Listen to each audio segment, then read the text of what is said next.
몇 번이고 다시 곱씹게 되는 영화가 있습니다. 오늘 소개할 영화 어댑테이션 역시 그런 작품 중에 하나입니다.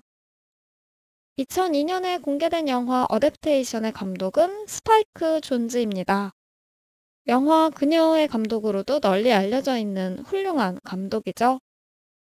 하지만 영화 어댑테이션을 이해하기 위해서는 감독보다 시나리오 작가에 조금 더 주목해야 합니다. 바로 이 사람, 찰리 카우프만. 찰리 카우프만의 시나리오 데뷔작은 존 말코비치 되기였습니다. 데뷔작인 이 영화로 아카데미 각본상 후보에 오르기도 했죠. 이후 미셸 공드리 감독과 협업한 이터널 선샤인으로 찰리 카우프만은 2005년 아카데미 각본상을 수상합니다. 제가 찰리 카우프만에 대한 이야기를 이렇게 길게 한 이유는요. 영화 어댑테이션에 찰리 카우프만이 캐릭터 중 한 명으로 등장하기 때문입니다. 영화의 의미를 구체적으로 뜯어보기 전에 일단 가볍게 줄거리부터 정리해 보겠습니다. 최대한 납작하고 간단하게 정리해 볼게요. 영화는 찰리의 독백으로 시작됩니다. I have an original thought in my head. My bald head. Maybe if I were happier, my hair wouldn't be falling out. I need to turn my life around. What do I need to do? 중얼대는 내용들이 전부 어둡기만 해서 인생 패배자 같지만 찰리는 사실 주변으로부터 천재 소리를 듣는 시나리오 작가입니다. 어느 날 찰리는 영화 제작사로부터 의뢰를 한 건 받습니다. 난초도둑이라는 책을 영화화할 건데 각본을 써달라는 요청이죠. 원작에 매료된 찰리는 그 제안을 기쁘게 받아들입니다. 난초도둑은 잡지사 기자 수잔이 난초에 매료된 괴짜 존 라로시를 취재하는 과정에서 자신이 느낀 점을 써내려간 책입니다. 난초도둑은 무척이나 우아하면서도 서글픈 이야기입니다. 마음 깊숙한 곳에 울림을 주는 건 확실하지만 이렇다 할 특별한 사건이 없기 때문에 찰리는 각색의 어려움을 느끼게 됩니다. The book has no story. There's no story. All right, make one up. 찰리에게는 쌍둥이 동생이 한 명 있습니다. 이름은 도널드. 생김새는 형과 똑같지만 성격은 무척이나 다릅니다. 늘 주눅 들어있는 찰리와 달리 도널드는 매사에 솔직하고 대범합니다. 그런 도널드가 어느 날 갑자기 자기도 형처럼 시나리오 작가가 되겠다고 합니다. Drum roll, please. I'm gonna be a screenwriter, like you. 찰리는 아무나 작가가 될 수 있는 게 아니라면서 도널드를 무시하지만 도널드는 세미나도 다니고 주변 사람들에게 도움을 청하면서 꾸준히 글을 써내려가죠. 도널드는 그렇게 한 편의 시나리오를 완성합니다. 그리고 놀랍게도 그 시나리오는 영화 제작사로부터 큰 호평을 받죠. Listen, the other reason I called was the three? I don't know what that is. Donald's script. Smart, edgy thriller. It's the best script I've read all year. 반면에 찰리의 각색 작업은 무척이나 더디게 진행됩니다. 막다른 벽에 부딪힌 찰리는 동생 도널드에게 도움을 요청합니다. 그렇게 찰리와 도널드는 수잔의 진실에 접근해 갑니다. 그 과정에서 책 난초도둑에는 쓰여있지 않은 속사정이 조금씩 모습을 드러내죠. 어둠 속에서 비참한 웅얼거림으로 시작한 영화 어댑테이션은 경쾌한 음악과 함께 쭉 뻗은 도로를 보여주며 끝이 나는데요. 다른 영화였다면 상쾌하게 느껴졌을 이 엔딩이 어댑테이션에서만큼은 무척 복잡하게 느껴졌습니다. 제가 느낀 복잡함의 정체는 과연 무엇이었을까요? 어댑테이션에는 각색과 수능이라는 두 가지 뜻이 있습니다. 새로운 환경에 맞춰 무언가를 바꿔내거나 주변 환경에 맞춰 스스로 변화한다는 의미죠. 어느 쪽이든 핵심은 자연스러운 변화입니다. 영화 제목 어댑테이션은 영화 속 4명의 인물을 설명하는 키워드이기도 합니다. 찰리는 난초도둑이라는 책을 영화로 바꿔내는 일을 합니다. 이 과정에서 찰리는 할리우드 문법을 따르지 않겠다고 다짐하죠. I just don't want to ruin it by making it a Hollywood thing. You know, changing the orchids into poppies and turn it into a movie about drug running, you know?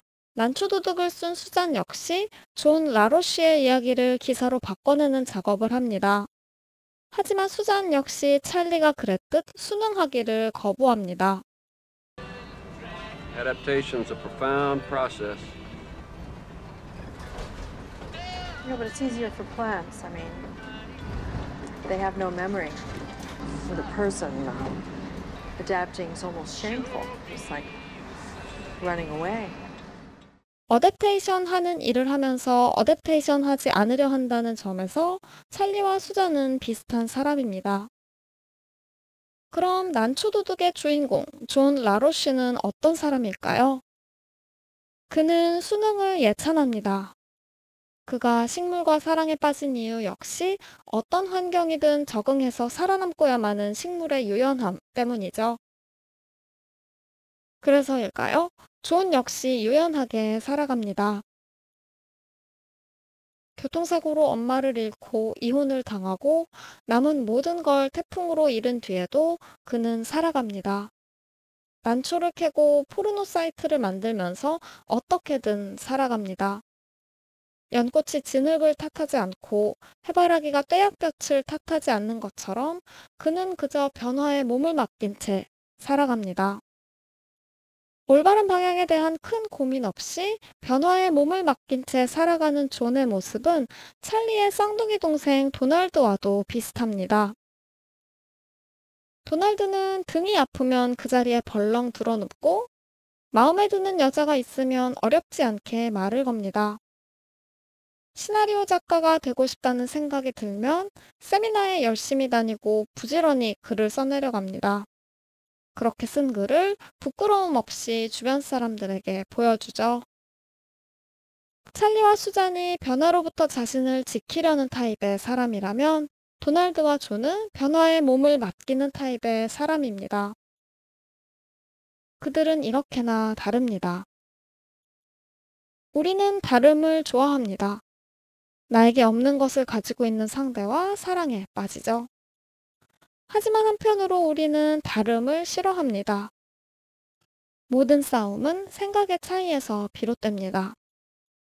영화 어댑테이션 속 인물들 역시 그 다름 때문에 경멸과 시기, 증오와 사랑을 넘나들게 됩니다.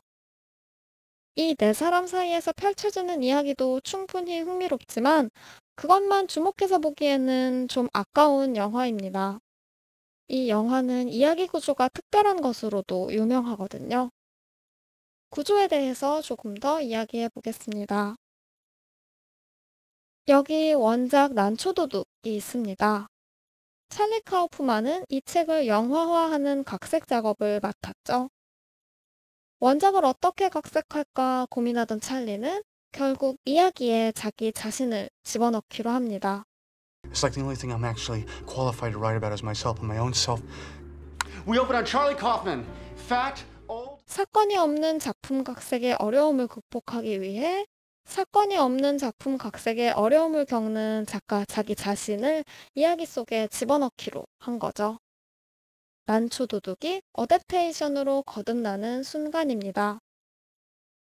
이 결정을 기점으로 열정과 허무에 대한 이야기는 자존감 낮은 작가의 고군분투기로 확장됩니다.